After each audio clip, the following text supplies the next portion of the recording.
How to update iPhone without Wi-Fi. To get started, first of all go ahead and open up the Settings application on your phone.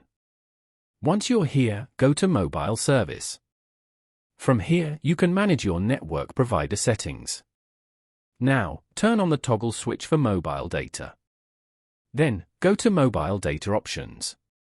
Here, go to Voice and Data.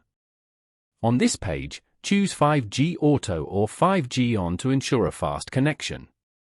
5G Auto uses 5G only when needed to optimize battery life, while 5G On uses it whenever available. Now, go back to the main settings page and tap on General as shown. Then, go to Software Update at the top. You can see your iPhone has been updated successfully.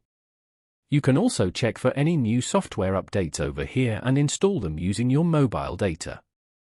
Following these steps, you can easily update your iPhone without Wi-Fi.